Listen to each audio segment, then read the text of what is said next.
Welcome to my YouTube channel എന്ന് പറയണം എന്ന് എനിക്ക് ആഗ്രഹമുണ്ട് കേസ്. പക്ഷേ എനിക്കൊരു യൂട്യൂബ് ചാനലില്ല. പക്ഷേ ഇങ്ങനൊരു വീഡിയോ ഞാൻ ചെയ്യുന്നത് കൊണ്ടും പ്രോബബ്ലി ഈ വീഡിയോ നല്ല ലെങ്തി ആവാൻ ചാൻസ് ഉള്ളത് കൊണ്ടും ഈ വീഡിയോ എടുത്തതിന് ശേഷം ഞാനൊരു യൂട്യൂബ് ചാനൽ തുടങ്ങും ഗെയ്സ്. അങ്ങനെ തുടങ്ങുകയാണെങ്കിൽ yes guys, welcome to my YouTube channel. So ഇങ്ങനൊരു വീഡിയോ ഞാൻ ചെയ്യുന്നത് ആദ്യമായിട്ടാണ്. വേറൊന്നും കൊണ്ടല്ല, അതിൻ്റെ ആവശ്യം വന്നിട്ടില്ല കേസ്. എൻ്റെ ലൈഫിൽ ഞാൻ കുറേ കാര്യങ്ങൾ ഒറ്റയ്ക്ക് അച്ചീവ് ചെയ്തിട്ടുണ്ടെങ്കിലും അതിൻ്റെയൊക്കെ കുറേ റീൽസ് ഞാൻ ഷെയർ ചെയ്തിട്ടുണ്ടെങ്കിലും എൻ്റെ ഒരു ഡ്രീം ഗോൾ അല്ലെന്നുണ്ടെങ്കിൽ അത് പറഞ്ഞു കഴിഞ്ഞാൽ ഒരുപാട് പേർക്ക് ഉപകാരപ്പെടുന്നതായിട്ടുള്ളൊരു അച്ചീവ്മെൻറ്റ് എൻ്റെ ലൈഫിൽ റീസെൻ്റ്ലിയാണ് ഉണ്ടാവുന്നത്. അതിൻ്റെ ഒരു റീല് ഞാൻ പോസ്റ്റ് ചെയ്തപ്പോൾ actually I got plenty of messages asking that how I got this. So ഞാനൊരു ഇൻസ്റ്റഗ്രാം പോളിംഗ് ചെയ്തിട്ടുണ്ടായിരുന്നു. സ്റ്റോറിയിൽ ഒരു യെസ് ഓർ നോ പോളിംഗ് ചെയ്തിട്ടുണ്ടായിരുന്നു, ഇതിനെക്കുറിച്ചൊരു വീഡിയോ ചെയ്യണോ വേണ്ടതെന്ന്. അപ്പോൾ ഒരുപാട് പേര് അതിന് റിപ്ലൈ ചെയ്തു വേണമെന്ന്. സോ അതൊക്കെ കൊണ്ടാണ് ഞാൻ ഇങ്ങനൊരു വീഡിയോ ഇപ്പോൾ ചെയ്യുന്നത്. സോ നമ്മളിനി കാര്യത്തിലേക്ക് കടന്നു കഴിഞ്ഞാൽ ഒരു മിത്ത് ബ്രേക്ക് ചെയ്തുകൊണ്ട് അല്ലെങ്കിൽ ഒരു പൊതു സംസാരത്തിനെ ബ്രേക്ക് ചെയ്തുകൊണ്ട് ഞാൻ എൻ്റെ ഒരു ഡ്രീം ഇപ്പോൾ അച്ചീവ് ചെയ്തിട്ടുണ്ട്. ഞാൻ ഒരു ജോലിക്കായിട്ട് കാനഡയിലെത്തി. ഒരു ജോലിക്കായിട്ടല്ല, എൻ്റെ സെയിം പ്രൊഫഷനിൽ. ആക്ച്വലി ഞാനൊരു ഒപ്റ്റോമെട്രിസ്റ്റാണ്. സോ എൻ്റെ സെയിം പ്രൊഫഷനിൽ എൻ്റെ സെയിം ഫീൽഡിൽ നല്ലൊരു ജോലിക്കായിട്ട് ഞാൻ എത്തിയിരിക്കുന്നു ഗൈസ്. സോ ഇതാണ് ഞാൻ പറഞ്ഞൊരു മിത്ത് ബ്രേക്ക് ചെയ്തു. പൊതുവേ ഉള്ളൊരു പൊതു സംസാരമാണ് കാനഡ, UK, അയർലൻഡ് അങ്ങനെ കുറേ യൂറോപ്യൻ കൺട്രീസൊക്കെ നല്ലൊരു റിച്ച് ഫാമിലി ബാക്ക്ഗ്രൗണ്ടുള്ള ഒരാൾക്ക് പറ്റുന്ന കാര്യമാണ്, അല്ലെന്നുണ്ടെങ്കിൽ നല്ലൊരു ഫാമിലി സപ്പോർട്ട്, ഒരു വെൽത്തി ഫാമിലിയിലൊക്കെ ഉള്ളവർക്ക് പറ്റുന്നതാണ് എന്നുള്ളൊരു മിത്ത്. അല്ലെങ്കിൽ അവിടെയൊക്കെ പോകാനുള്ള ഒള്ളി ഓപ്ഷൻ ഏത് സ്റ്റുഡൻറ്റ് വിസ അല്ലെന്നുണ്ടെങ്കിൽ ഒരു സ്പോസൽ വിസയാണ് എന്നുള്ള ആ ഒരു ധാരണയെ ഞാൻ മാറ്റിയിട്ടാണ് ഞാൻ എത്തിയിരിക്കുന്നത്. ആസ് ഗെയ്സ്, നിങ്ങളൊരു മിഡിൽ ക്ലാസ്സോ ഒരു ലോവർ മിഡിൽ ക്ലാസ് ഫാമിലിയിലൊക്കെ ആണെങ്കിലും നിങ്ങൾക്ക് ശരിക്കും ഇങ്ങനൊരാഗ്രഹം ഉണ്ടെങ്കിൽ നിങ്ങൾക്ക് അത് അച്ചീവ് ചെയ്യാൻ പറ്റും ഗെയ്സ്. നമ്മുടെ ആൽക്കമിസ്റ്റിലൊക്കെ പറയണ പോലെ if you really want something all the universe conspires for helping you to achieve it. അത് ശരിക്കും സത്യമാണ് ഗെയ്സ്. സോ കാര്യത്തിലേക്ക് വന്നു കഴിഞ്ഞാൽ എനിക്കിപ്പോൾ വന്നുകൊണ്ടിരിക്കുന്ന മെസ്സേജുകളിൽ എല്ലാവരും ചോദിക്കുന്നത് ജോലിക്കാണോ പോയേ, ജോലിക്ക് പോവാൻ പറ്റുമോ, എന്തൊക്കെയാണ് റിക്വയർമെൻറ്റ്സ്, എന്തൊക്കെയാണ് ഫോർമാലിറ്റീസ്, കാര്യങ്ങളൊക്കെയാണ് എനിക്ക് വന്നുകൊണ്ടിരിക്കുന്ന മെസ്സേജസ്. സോ ഗെയ്സ്, ജോലിക്കാണ് വന്നത്, ജോലിക്ക് വരാൻ പറ്റും, അതിൻ്റെ ഒരു ലിവിങ് എക്സാമ്പിളാണ് ഞാൻ. സോ നിങ്ങൾ ആ ഒരു ധാരണ അങ്ങ് മാറ്റിക്കോളൂ. സ്റ്റുഡൻറ്റ് വിസയ്ക്ക് മാത്രമല്ല ഇങ്ങനെയുള്ള കൺട്രിയിലേക്ക് വരാൻ പറ്റുന്നത്, അല്ലെങ്കിൽ ഒരു സ്പോസൽ വിസ കൊണ്ട് മാത്രമല്ല വരാൻ പറ്റുന്നത്. പിന്നെ ഉള്ളത് അൺസ്കിൽഡ് വർക്ക് വിസാസ്, അതിലും മാത്രമല്ല നിങ്ങൾക്ക് വരാൻ പറ്റുന്നത്. നിങ്ങൾ നല്ലൊരു പ്രൊഫഷണൽ ഡിഗ്രിയോ കാര്യങ്ങളൊക്കെ ചെയ്തിട്ടുണ്ട്, എന്നിട്ട് നിങ്ങൾക്ക് വരണം തോന്നുകയാണെങ്കിൽ നിങ്ങൾ ഹാർഡായിട്ട് ട്രൈ ചെയ്ത് കഴിഞ്ഞാൽ നിങ്ങൾക്ക് വരാൻ പറ്റും കേസ്. സോ അതാണ് ഫസ്റ്റ് എനിക്ക് പറയാനുള്ളത്. പക്ഷേ ഈ പറയുന്നതിൽ ചെറിയൊരു കാര്യമുണ്ട്. അത് വേറൊന്നുമല്ല, ഇപ്പോൾ ഒരു സ്റ്റുഡൻറ്റ് വിസയാണെന്നുണ്ടെങ്കിൽ നിങ്ങൾ ഫീസൊക്കെ പ്രോപ്പറായിട്ട് ബാങ്കിൽ കാണിച്ചിട്ടുണ്ട്, വിസയ്ക്കുള്ള റിക്വയർമെൻറ്റ്സ് കാര്യങ്ങളൊക്കെ പ്രോപ്പറായിട്ട് വെച്ചിട്ടാണ് വിസയ്ക്ക് അപ്ലൈ ചെയ്തതെങ്കിൽ നിങ്ങൾക്ക് ഉറപ്പായിട്ടും വിസ വരും എന്ന് നിങ്ങൾക്കൊരു ഉറപ്പുണ്ട്.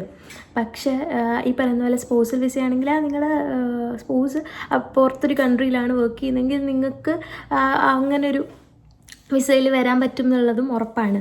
പക്ഷേ ഇങ്ങനൊരു ജോലിക്കായിട്ട് വരുമ്പോൾ നമുക്ക് ഉറപ്പ് തരാൻ ആരുമില്ല കേസ്. നിങ്ങളുടെ എഫേർട്ട് നമ്മളിടുന്ന എഫേർട്ട്, നമ്മളതിന് ചെയ്യുന്ന ഹാർഡ് വർക്ക്, അതിനൊക്കെ നമുക്ക് റിസൾട്ട് കിട്ടുമെന്ന് ചോദിച്ചു കഴിഞ്ഞാൽ ഡിപ്പെൻസ് ആണ് കേസ്. പക്ഷേ നിങ്ങൾ നന്നായിട്ട് എഫേർട്ട് ഇട്ടാൽ കിട്ടും എന്ന് ഞാൻ പറയും, എൻ്റെ അനുഭവം കൊണ്ട്.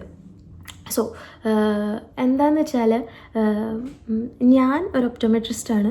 സോ ഞാൻ എൻ്റെ സെയിം ഫീൽഡിൽ ജോലി കിട്ടിയാണ് ഇങ്ങോട്ട് വന്നിരിക്കുന്നത്. ഇതായിരുന്നു എനിക്ക് ഫസ്റ്റ് DM ചോദിച്ച ക്വസ്റ്റ്യൻ. അതിനുള്ള ആൻസറാണ് ഞാനിപ്പോൾ പറഞ്ഞത്. സോ എനിക്ക് കുറേ ഒപ്റ്റോമെട്രിസ്റ്റ്, ഞാൻ ഈ ഒരു വീഡിയോ പോസ്റ്റ് ചെയ്ത് ഇത്രയും റിപ്ലൈ കിട്ടുമ്പോഴാണ് ഞാൻ അറിയണത് ഗൈസ് കേരളത്തിൽ ഇത്രയും ഒപ്റ്റോമെട്രിസ്റ്റ് ഉണ്ടായിരുന്നു എന്ന്. So all optometrist out there, നമുക്ക് ജോലിക്കൊക്കെ വരാൻ പറ്റും. പക്ഷേ ഈ പറഞ്ഞ പോലെ ഒപ്റ്റോമെട്രിസ്റ്റുകൾക്കാണെങ്കിൽ അവരോട് എനിക്ക് പറയാനുള്ള കാര്യം എന്ന് പറഞ്ഞു കഴിഞ്ഞാൽ, ഈ പറഞ്ഞ പോലെ ആക്ച്വലി ഒപ്റ്റോമെട്രിസ്റ്റ് എന്ന് പറഞ്ഞാൽ ഇവിടെ ഡോക്ടറാണ്, നമ്മൾ അവിടെ നമ്മുടെ ബാച്ചിലേഴ്സാണ് ചെയ്തിരിക്കുന്നത്. സോ നമുക്ക് അത്ര സിമ്പിളല്ല വരുന്ന കാര്യം. സോ ഞാൻ വന്നിരിക്കുന്ന ഒപ്റ്റോം കം മാനേജറായിട്ടാണ്. അങ്ങനെ സോ വരാൻ പറ്റും. അതിന് കുറേ ക്രൈറ്റീരിയാസ് ഉണ്ട്. സോ പിന്നെ എന്നോട് ചോദിച്ചിരിക്കുന്നത് ഇതിൻ്റെ റിക്വയർമെൻറ്റ്സ് കാര്യങ്ങളൊക്കെയാണ്, എങ്ങനെയാണ് വന്നത്, എങ്ങനെയാണ് കിട്ടിയത്, കാര്യങ്ങളൊക്കെയാണ്. സോ അതിലേക്കൊക്കെ കടന്നു കഴിഞ്ഞാൽ ഗേസ് റിക്വയർമെൻറ്റ് എന്ന് പറയുമ്പോൾ ഫസ്റ്റ് ഓഫ് ഓൾ IELTS വേണം.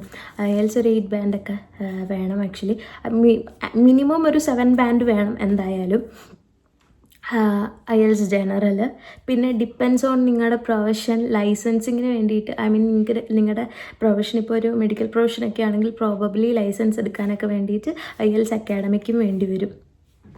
അങ്ങനെ പിന്നെ അതാണ് മെയിൻ റിക്വയർമെൻറ്റ്.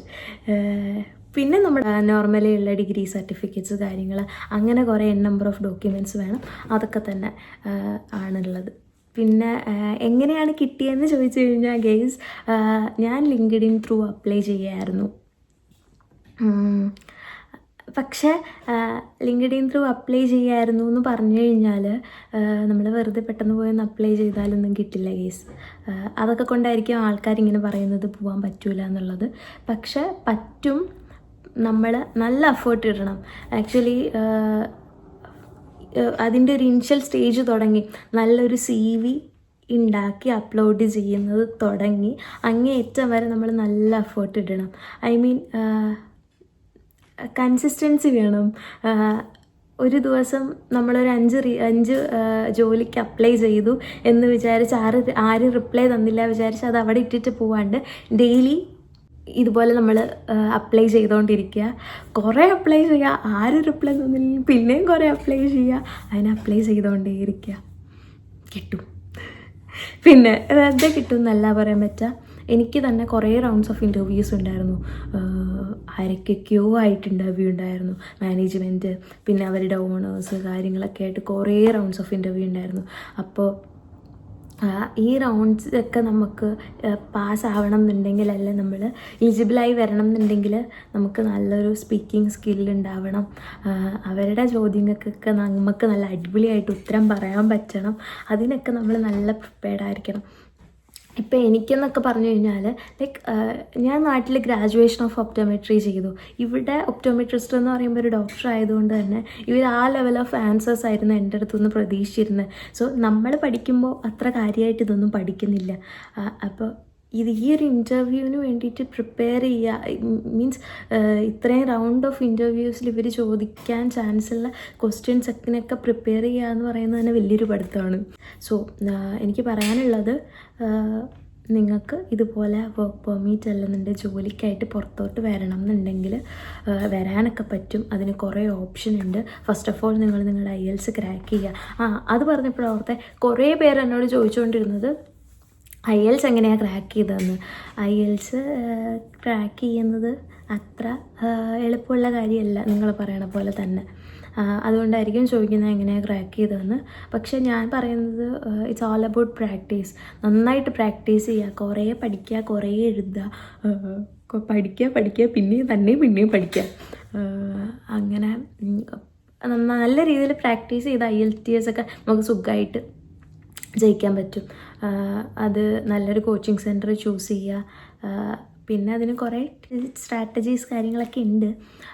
ഐ മീൻ നല്ല കോച്ചിങ് സെൻറ്റർ നിങ്ങൾക്ക് അറിയണമെന്നുണ്ടെങ്കിൽ, നല്ലത് ഒരുപാടൊന്നും എനിക്കറിയില്ല, ഞാൻ പഠിച്ചത് ഞാൻ പറഞ്ഞുതരാം ഗൈസ്. അതിനെക്കുറിച്ചൊക്കെ ഒരു വീഡിയോ വേണമെങ്കിൽ ചോദിച്ചാൽ മതി.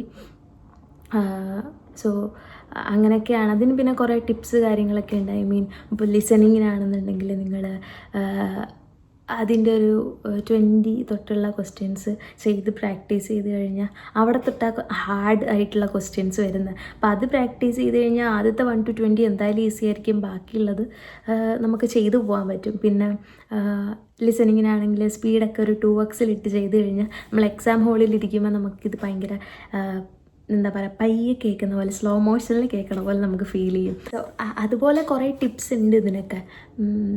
അതൊക്കെ ഇപ്പം ഞാൻ ഈ ഒരു വീഡിയോയിൽ പറഞ്ഞു തന്നാൽ ഇന്നൊന്നും തീരില്ല ഗൈസ്. സോ അതിനെക്കുറിച്ചൊക്കെ ഒരു വീഡിയോ ആണെന്നുണ്ടെങ്കിൽ സെപ്പറേറ്റ് ഞാനൊരു വീഡിയോസായിട്ട് ചെയ്യാം. സോ ഗൈസ്, കാനഡ എന്ന് തന്നെ അല്ല, ഐ മീൻ UK, അയർലാൻഡ് അങ്ങനെയൊക്കെയുള്ള കൺട്രീസ് ആണെങ്കിൽ പോലും നമുക്ക് ജോലിക്കായിട്ട് പോകാൻ ഓപ്ഷൻസ് ഉണ്ട് ഗൈസ്. പക്ഷെ അതിനു വേണ്ടി നമ്മൾ കുറേ റിസർച്ച് ചെയ്യണം, കുറേ എഫേർട്ട് ഇടണം എന്നുള്ളതാണ് സത്യം. ഐ മീൻ UK അറിയാത്തവർക്ക് വേണ്ടിയിട്ടാട്ടോ ഞാൻ പറഞ്ഞു തരണേ. ഐ മീൻ ഈ വീഡിയോ മൊത്തം അങ്ങനെയാണെങ്കിലും UK ലൈക്ക് IELTS അക്കാഡമിക് എടുത്തതിന് ശേഷം ഒപ്റ്റോമെട്രിസ്റ്റ് ആണെങ്കിൽ GOC ലൈസൻസിന് അപ്ലൈ ചെയ്ത് കഴിഞ്ഞ് നമുക്ക് ലൈസൻസ് കിട്ടിക്കഴിഞ്ഞാൽ നമുക്ക് നാട്ടിൽ ഇരുന്ന് ഇത് ചെയ്യാവുന്ന കാര്യമാണ്. IELTS അക്കാഡമിക് എഴുതിയതിന് ശേഷം GOC ലൈസൻസിന് അപ്ലൈ ചെയ്യാൻ പറ്റും. അങ്ങനെ അപ്ലൈ ചെയ്തതിന് ശേഷം അതിൻ്റെ റിസൾട്ട് വരും. നമുക്കങ്ങനെ ലൈസൻസിന് റിസൾട്ട് വരുമ്പോൾ ഏതർ നമ്മളോട് പറയും നമ്മൾ കുറച്ചുകൂടി പ്രാക്ടീസ് ചെയ്യണം എന്നില്ലെങ്കിൽ നമുക്ക് ലൈസൻസ് ആയിട്ട് തന്നെ കിട്ടും. അങ്ങനെയാണെന്നുണ്ടെങ്കിൽ നിങ്ങൾക്ക് പ്രാക്ടീസ് ചെയ്യണമെന്നുണ്ടെങ്കിലും സ്പോൺസർഷിപ്പ് ചെയ്യണമെന്നുണ്ടെങ്കിലും ഒക്കെ കുറേ ക്ലിനിക്കുകളുണ്ട് ചെയ്യാൻ റെഡി ആയിട്ടുള്ളത്. മീൻസ് ഞാൻ എൻ്റെ പേഴ്സണൽ എക്സ്പീരിയൻസ് കൊണ്ട് പറയാം, എനിക്ക് അങ്ങനെ ഒരു മെയിലിന് റിപ്ലൈ കിട്ടിയിട്ടുണ്ട്. സോ അങ്ങനെ ഒരു ഓപ്ഷൻ ഉണ്ട് ഗെയ്സ്. അതുപോലെ തന്നെ അയർലാൻഡിൽ നമുക്ക് ഒപ്റ്റോമെട്രിസ്റ്റിന് ലൈസൻസിങ് ഒരു എക്സാം കാര്യങ്ങളൊക്കെ വരുന്നുണ്ട്. പിന്നെ കേസ് ഇനി ഇതിൻ്റെ ബാക്കിയുള്ള കാര്യങ്ങൾ എന്നൊക്കെ പറഞ്ഞു കഴിഞ്ഞാൽ അത് ആക്ച്വലി എനിക്ക് തോന്നി ഓരോന്നും അതിൻ്റേതായ കുറച്ച് ഡീറ്റെയിൽഡായിട്ട് പറയാനുണ്ട്. ഐ മീൻ IELTSൻ്റെ കാര്യമാണ് ഫസ്റ്റ് ക്രൈറ്റീരിയ. ഈ പറഞ്ഞ പോലെ IELTS ആണെങ്കിൽ IELTS നമ്മൾ കിട്ടാൻ വേണ്ടിയിട്ട് അതിൻ്റെ കുറേ കാര്യങ്ങൾ നമ്മൾ അതിൻ്റെ ഒരു സ്ട്രാറ്റജിയിൽ വർക്ക് ചെയ്താലേ നമുക്ക് അത് ക്രാക്ക് ചെയ്യുന്ന കുറച്ചുകൂടി എളുപ്പമാവുള്ളൂ. ഐ മീൻ ഈ ലിങ്ക്ഡിൻ ത്രൂ നമ്മൾ ജോലിക്ക് അപ്ലൈ ചെയ്യുകയാണെന്നുണ്ടെങ്കിലും നമ്മുടെ പ്രൊഫൈൽ അടിപൊളിയായിട്ടിരിക്കണം. നമ്മളവരെ അപ്രോച്ച് ചെയ്യുന്ന രീതി, നമ്മളെ എങ്ങനെ നമ്മൾ ഫിൽറ്റർ ചെയ്ത് നമ്മൾ സെർച്ച് ചെയ്താലാണ് ഈ ജോലിയൊക്കെ നമുക്ക് വിസിബിൾ ആവുക. അങ്ങനെ കുറച്ച് കാര്യങ്ങളൊക്കെ ഉണ്ട്. അത് കുത്തിയിരുന്ന് തപ്പിയാൽ കിട്ടും, അല്ലെങ്കിൽ കുറേ യൂട്യൂബ് വീഡിയോസ് ഉണ്ട്. ഇനി അതിനെക്കുറിച്ചൊക്കെ ഒരു വീഡിയോ പർട്ടിക്കുലർ ഓരോ ടോപ്പിക്കിനെ കുറിച്ച് ചെയ്യണം എന്നുണ്ടെങ്കിൽ പറഞ്ഞാൽ മതി. ഞാൻ അങ്ങനെ ഒരു വീഡിയോ ആയിട്ട് ഓരോന്നായിട്ട് ചെയ്തിടാം. മേ ബി അതായിരിക്കും കുറച്ചുകൂടി ബെറ്റർ. ഐ മീൻ ഇങ്ങനെ ഞാനിപ്പോൾ നിങ്ങൾ IELTS ക്രാക്ക് ചെയ്യണം, എന്നിട്ട് ലിങ്ക്ഡിൻ ത്രൂ അപ്ലൈ ചെയ്യണം, ഇൻ്റർവ്യൂ ക്രാക്ക് ചെയ്യണം എന്നൊക്കെ പറഞ്ഞു പോകുമ്പോൾ എളുപ്പമാണ്. പക്ഷെ ഇതിൻ്റെ ഓരോ സ്റ്റെപ്സിലും നമ്മൾ ചെയ്യേണ്ട കുറേ കാര്യങ്ങളുണ്ട്. സോ അത് നിങ്ങൾ പറഞ്ഞാൽ മതി. അതുപോലെ തന്നെ കാനഡ എന്നല്ല, നിങ്ങൾക്ക് ചിലരുണ്ട് ലൈക്ക് ഇപ്പോൾ എനിക്കൊരാഗ്രഹം ഉണ്ടായിരുന്നു കാനഡ തന്നെ വരണമെന്ന്. പക്ഷേ ഒരുപാട് പേർക്ക് അങ്ങനെയല്ല, നല്ല സാലറിയുള്ള നല്ലൊരു കൺട്രിയിൽ എവിടെയെങ്കിലും പോകണം എന്നാണെന്ന്. അങ്ങനെയാണെന്നുണ്ടെങ്കിൽ ഈ പറഞ്ഞ പോലെ UK ഓപ്ഷനാണ്. UK ഇപ്പോൾ കുറേ പ്രശ്നങ്ങളൊക്കെ നടക്കുന്നുണ്ട്. അത് കാരണം നിങ്ങളാരും പേടിക്കൊന്നും വേണ്ട. നിങ്ങളിപ്പോൾ ഒരു പ്രോപ്പർ ഒരു കമ്പനീൻ്റെ വർക്ക് പെർമിറ്റോട് കൂടിയൊക്കെയാണ് പോകുന്നതെന്നുണ്ടെങ്കിൽ നിങ്ങൾക്ക് അവിടെ വേറെ പ്രശ്നങ്ങളൊന്നും വരാനില്ല ഗൈസ്. ബിക്കോസ് ഞാൻ എൻ്റെ വിസയ്ക്ക് വെക്കുന്ന ടൈമിൽ കാനഡയിൽ ഇതുവരെ ഇല്ലാത്ത യുദ്ധങ്ങളൊക്കെ നടന്നുകൊണ്ടിരുന്നത്. യുദ്ധങ്ങൾ in the sense Narendra Modi Justin Trudeau തമ്മിലുള്ള വിഷയങ്ങൾ കാര്യങ്ങളൊക്കെ നല്ല പീക്ക് ലെവൽ, ആ ഖാലിസ്ഥാൻ ഇഷ്യൂ ഇതെല്ലാം നല്ല പീക്ക് ലെവലിൽ നിൽക്കുന്ന ടൈമിലായിരുന്നു ഞാൻ എൻ്റെ വിസയ്ക്ക് വെക്കുന്നത്. അപ്പോൾ ഇതുവരെ ഇല്ലാത്ത നിയമങ്ങളൊക്കെ ആയിരുന്നു അപ്പം മാറിക്കൊണ്ടിരുന്നത്. പക്ഷെ അതൊന്നും എന്നെ ഒരു രീതിയിൽ അഫക്റ്റ് ചെയ്തിട്ടില്ല ഗൈസ്. മെയിൻ തിങ് നമ്മുടെ കാര്യങ്ങളൊക്കെ ഒരു പ്രോപ്പർ ആയിട്ട് കൊണ്ടുപോവുക എന്നുള്ളതാണ്. ഐ മീൻ നമ്മൾ ഇതിനെല്ലാം ശേഷം വിസയ്ക്ക് വെക്കുമ്പോൾ പോലും പറ്റാവുന്നിടത്തോളം ഡോക്യുമെൻറ്റ്സ് കളക്ട് ചെയ്ത് വെക്കുക. അവർ നമ്മളെ റിജക്റ്റ് ചെയ്യാനൊരു കാര്യം തപ്പിക്കൊണ്ടിരിക്കുമ്പോൾ അതിന് ഉള്ളൊരു ലൂപ്പ് നമ്മൾ കൊടുക്കരുത്. അമ്മാതിരി ഡോക്യുമെൻറ്റ്സൊക്കെ കളക്ട് ചെയ്ത് വെക്കുക. അങ്ങനെയൊക്കെയാണ് എനിക്ക് തോന്നിയിട്ടുള്ളത്. സോ എനിക്ക് പറയാനുള്ളത് ഈ ലോവർ മിഡിൽ ക്ലാസ് അല്ലെങ്കിൽ മിഡിൽ ക്ലാസ് ഫാമിലിയിലുള്ള ആളുകളോടാണ്. വേറൊന്നല്ല, നിങ്ങളെ ഇപ്പോൾ ഒരു സ്റ്റുഡൻറ്റ് വിസയ്ക്ക് ഈ പറഞ്ഞ കൺട്രീസിലോട്ടൊക്കെ അയക്കാനുള്ള ഒരു ഫിനാൻഷ്യൽ സ്റ്റെബിലിറ്റി നിങ്ങളുടെ ഫാമിലിയിൽ ഇല്ല എന്ന് പറഞ്ഞ് നിങ്ങൾ വീട്ടുകാരെ ബ്ലെയിം ചെയ്യേണ്ട ആവശ്യമില്ല. നിങ്ങൾ പ്രോപ്പറായിട്ടൊരു എഫേർട്ട് ഇട്ട് കഴിഞ്ഞാൽ, അത് നിങ്ങൾ ഏത് പ്രൊഫഷനും ആയിക്കോട്ടെ, നിങ്ങൾ പ്രോപ്പറായിട്ടൊരു എഫേർട്ട് ഇട്ട് കഴിഞ്ഞാൽ, അത് കൺസിസ്റ്റൻ്റായിട്ട് ഇട്ട് കഴിഞ്ഞാൽ നിങ്ങൾക്ക് ഇന്നല്ലെങ്കിൽ നാളെ നിങ്ങളുടെ ഡ്രീമിൽ എത്തിപ്പെടാൻ പറ്റും. ഈ പറഞ്ഞ പോലെ ഈ പറഞ്ഞ കൺട്രീസിലൊന്നും ഈ പറഞ്ഞ സ്റ്റുഡൻറ്റ് വിസയോ സ്പോർട്സ് വിസയോ മാത്രമല്ല വരാനുള്ള ഓപ്ഷൻസ്. പക്ഷേ ഇതിലുള്ളൊരു കാര്യം എന്ന് പറഞ്ഞു കഴിഞ്ഞാൽ, ഞാൻ എൻ്റെ പ്രോസസ്സിങ് ചെയ്യുന്ന ടൈമിലാണെന്നുണ്ടെങ്കിലും ഞാൻ എൻ്റെ വിസയ്ക്ക് വെക്കാനും കാര്യങ്ങൾക്കും ഒക്കെ ഓരോരോ സ്റ്റെപ്പിന് വേണ്ടിയിട്ട്, അത് ബയോമെട്രിക് ആയിക്കോട്ടെ, മെഡിക്കൽ ആയിക്കോട്ടെ, എന്തിനാണെങ്കിലും ഓരോരോ സ്റ്റെപ്പിനും ഞാൻ വീഡിയോസ് തപ്പിക്കൊണ്ടിരുന്നപ്പോഴത്തേക്കും ആകെ ഒരു ചേട്ടൻ്റെ വീഡിയോ ആണ് ഉണ്ടായിരുന്നത്. ആ ചേട്ടൻ്റെ പേര് എനിക്കിപ്പോഴും ഓർമ്മയുണ്ട്. എക്സ്പ്ലോർ വിത്ത് ബാസി എന്ന് പറഞ്ഞിട്ട് ഒരു ചേട്ടനാണ് വർക്ക് പെർമിറ്റിൽ കാനഡയിൽ വന്നിട്ട് അതിന് ആ ചേട്ടൻ ചെയ്ത കാര്യങ്ങളെയൊക്കെ കുറിച്ചൊരു വീഡിയോ ഇട്ടിട്ടുണ്ടായിരുന്നത്. അതല്ലാതെ ജോലിക്ക് വന്ന ഒരു വീഡിയോ പോലും ഞാൻ കണ്ടിട്ടില്ല. ഒബ്വിയസ്ലി വന്നവരുണ്ടാവാം, പക്ഷേ മേ ബി അവർ വീഡിയോ ചെയ്തിട്ടുണ്ടാവില്ല. എന്തൊക്കെ കൊണ്ടാണെന്നുണ്ടെങ്കിൽ, ഞാൻ വരുന്ന ടൈമിലാണെങ്കിൽ ഈ ഒറ്റയ്ക്ക് ഞാൻ എൻ്റെ പ്രോസസ്സൊക്കെ ചെയ്തുകൊണ്ടിരുന്നപ്പോൾ മീൻസ് എനിക്ക് കുറേ പേരെ കാനഡയിലൊക്കെ അറിയാം, പക്ഷേ അവരൊക്കെ ഈ പറഞ്ഞ പോലെ സ്റ്റുഡൻറ്റ് വിസയും സ്പോർട്സ് വിസയിലൊക്കെ വന്നതായതുകൊണ്ട് തന്നെ ഇതിൻ്റെ ഒരു പ്രോസസ്സ് അവരോടൊക്കെ ചോദിച്ചിട്ട് അവർക്കറിയില്ല. അതവരെ പറഞ്ഞിട്ട് കാര്യമില്ല. സോ അങ്ങനെയുള്ളപ്പോൾ യൂട്യൂബാണ് നമുക്ക് ഏകെയുള്ള ആശ്വാസം. അവിടെ പോയി നോക്കുമ്പോഴത്തേക്കും അവിടെയും ഈ ഒരൊറ്റ ചേട്ടൻ്റെ വീഡിയോ ആണ് ഞാൻ കണ്ടിട്ടിരിക്കുന്നത്. സോ ഗൈസ്, അതുകൊണ്ടായിരിക്കാം പ്രോബബ്ലി എല്ലാവരും വിചാരിക്കുന്നത്, മീൻസ് നമ്മളെവിടെയും കാണുന്നില്ല ജോലിക്കായിട്ട് വന്നവരെയൊന്നും. അതുകൊണ്ടാണ് പൊതുവെ എല്ലാവരും വിചാരിക്കുന്നത് അങ്ങനൊരു ഓപ്ഷൻ ഇല്ല എന്ന്. സോ അങ്ങനെയുള്ളവരോടൊക്കെ എനിക്ക് പറയാനുള്ളത്, എസ് ഗേസ് ജോലിക്ക് വരാൻ പറ്റും. പിന്നെ കുറേ പേര് എന്നോട് ചോദിച്ചത് പൈസയുടെ ചിലവ്. ഞാനിപ്പോഴാണ് ഓർക്കുന്നത്, എത്ര രൂപയായി എന്നൊക്കെ. എനിക്കങ്ങനെ പൈസയൊന്നും ആയിട്ടില്ല ഗേസ്. ഒന്നും ആയിട്ടില്ല എന്ന് പറഞ്ഞാൽ തീർത്തും ഒന്നും ആയിട്ടില്ല എന്നല്ല, പക്ഷേ ഞാൻ ഈ പറഞ്ഞല്ലോ, എനിക്ക് ഏജൻസി ഒന്നും ഉണ്ടായിരുന്നില്ല. ഞാൻ എൻ്റെ കാര്യങ്ങളൊക്കെ ഒറ്റയ്ക്കാണ് ചെയ്തത്. അതുകൊണ്ട് എനിക്ക് അങ്ങനെ പൈസയൊന്നും ആയിട്ടില്ല. പിന്നെ എനിക്ക് ആകെ ആയിട്ടുള്ളത് എൻ്റെ IELTS എക്സാമിൻ്റെ ഫീസ്, പിന്നെ ഇങ്ങോട്ട് വന്ന ഫ്ലൈറ്റ് ടിക്കറ്റിൻ്റെ ക്യാഷ്, വിസയ്ക്ക് വെച്ചപ്പോൾ ചെറിയൊരു എമൗണ്ടായി. അത് മാത്രമേ എനിക്കായിട്ടുള്ളൂ. ഇതിലും പകുതി മുക്കാലും എൻ്റെ കമ്പനി എന്നെ സ്പോൺസർ ചെയ്തിട്ടുണ്ട്. അപ്പോൾ എനിക്ക് അങ്ങനെ വലുതായിട്ട് പൈസയൊന്നും ആയിട്ടില്ല. അപ്പോൾ അതുകൊണ്ട് തന്നെ എനിക്ക് പറയാനുള്ളത്, ഈ മിഡിൽ ക്ലാസ്സിലുള്ളവരും ലോവർ മിഡിൽ ക്ലാസ്സിലുള്ളവരും പൈസ ഒരു പ്രശ്നമാക്കിക്കൊണ്ട് നിങ്ങളുടെ ഡ്രീം വഴിയിലിട്ടിട്ട് പോവണ്ട. നിങ്ങൾ നന്നായിട്ട് ഹാർഡായിട്ട് ട്രൈ ചെയ്താൽ മതി, നിങ്ങൾക്കും നിങ്ങളുടെ ഡ്രീമിലൊക്കെ എത്താൻ പറ്റും. ഇതാണ് എനിക്ക് പറയാനുള്ളത്. പിന്നെ ഇതിനെക്കുറിച്ചൊക്കെ ഞാൻ ഓരോരോ സ്റ്റെപ്പ് ബൈ സ്റ്റെപ്പ് ഒരു വീഡിയോ ഒക്കെ ചെയ്യണമെന്നുണ്ടെങ്കിൽ പറഞ്ഞാൽ മതി. ഒരു ഓവറോൾ പറഞ്ഞു കഴിഞ്ഞാൽ ഇതാണ്. നിങ്ങൾ ഫസ്റ്റ് ഓഫ് ഓൾ നിങ്ങളുടെ IELTS ക്രാക്ക് ചെയ്യുക. ദെൻ ലിങ്ക്ഡിൻ ത്രൂ ഒരു പ്രൊഫൈലൊക്കെ, നല്ലൊരു പ്രൊഫൈലൊക്കെ ക്രിയേറ്റ് ചെയ്ത് കുറേ ജോബ്സിനൊക്കെ അപ്ലൈ ചെയ്യുക. ഉടനെ ഒന്നും നിങ്ങൾക്ക് റിപ്ലൈ കിട്ടൂല ഗീസ്. നല്ല കാര്യമായിട്ട് അപ്ലൈ ചെയ്യുക. അപ്ലൈ ചെയ്തതിന് ശേഷം ഇൻ്റർവ്യൂസിനൊക്കെ അടിപൊളിയായിട്ട് പ്രിപ്പയർ ആവുക. അവർ ചോദിക്കാൻ ചാൻസുള്ള ക്വസ്റ്റ്യൻസൊക്കെ ഗ്രാബ് ചെയ്ത് അതിനൊക്കെ പ്രിപ്പയർ ആയിട്ടിരിക്കുക. അതിനുശേഷം പിന്നെ അതിൻ്റെ ഫ്ലോയ്ക്ക് നടന്നോളും. സോ ഇനി ഇതിൻ്റെയൊക്കെ ഓരോ സ്റ്റെപ്പിനെക്കുറിച്ച് നിങ്ങൾക്ക് ഓരോ വീഡിയോസ് വേണം എന്നൊക്കെ ഉണ്ടെങ്കിൽ പറഞ്ഞാൽ മതി. അപ്പോൾ ഞാൻ സ്റ്റെപ്പ് ബൈ സ്റ്റെപ്പായിട്ട് വീഡിയോ പോസ്റ്റ് ചെയ്യുന്നതായിരിക്കും. അങ്ങനെ വേണമെന്നുണ്ടെങ്കിൽ കമൻറ്റ് ചെയ്യൂ. അങ്ങനെയാണ് ഞാൻ ആൾക്കാർ പറഞ്ഞു കേട്ടിട്ടുള്ള കേസ്. അങ്ങനെയാണ് നിങ്ങളും കമൻറ്റ് ചെയ്യൂ കേസ്. അത് കണ്ടിട്ട് ഞാൻ പോസ്റ്റ് ചെയ്യാം. So that's it for today. Thank you guys. By.